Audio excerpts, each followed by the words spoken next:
Vendredi 23 juin 2023, à 21h10, France 3 diffuse le deuxième épisode d'Hôtel du Temps, l'émission de Thierry Ardisson inaugurée avec Dalida.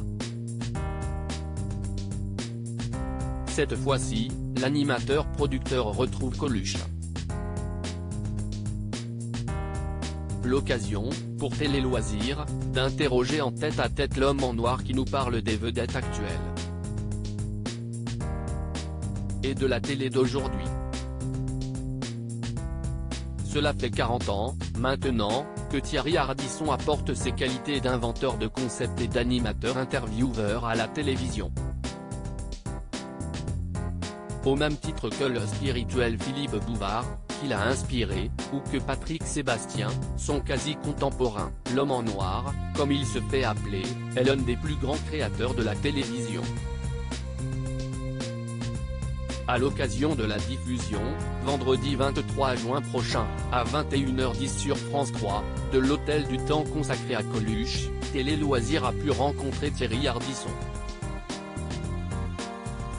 lequel s'exprime avec sa liberté coutumière sur des sujets concernant un petit écran dont il a pu observer, sur plus de 4 décennies, l'évolution.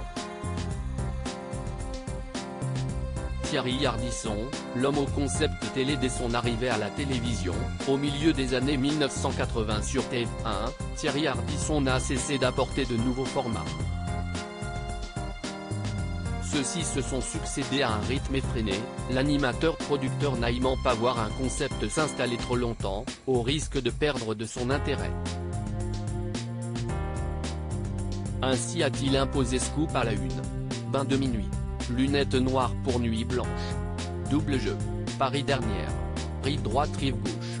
Tout le monde en parle. 93, Faubourg Saint-Honoré.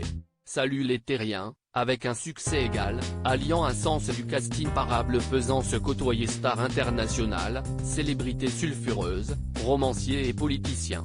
Interview à la fois pointue et provocante, souvent secondée par son partenaire sniper Laurent Baffy. Les Américains ne viennent plus sur les plateaux quand on lui demande, en référence à son dernier concept d'Hôtel du Temps, il y a 30 ans, les stars venaient sur vos plateaux, vous n'aviez pas besoin de les ressusciter. Que s'est-il passé depuis? Thierry Ardisson nous répond, en prenant du recul, je ne sais pas s'il y a toujours des stars, mais je dirais que celles d'aujourd'hui m'intéressent moins. Quand vous avez eu la chance d'interviewer Serge Gainsbourg, Jean d'Ormesson, Brayston Ellis ou Brad Pitt, s'y est-il beaucoup moins de rôle d'interroger Amel Bent, Amir ou M. Pokora. Une autre chose a changé, les Américains ne se déplacent plus que pour des press junkets et ne viennent plus sur les plateaux.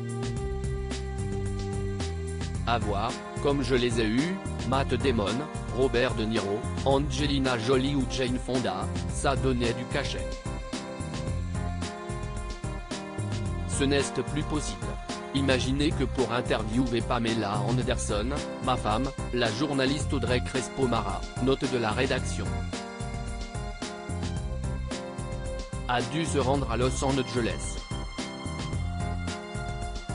Pour Thierry Ardisson, le temps des prestigieux plateaux du samedi soir avec Tout le monde en parle est bien loin.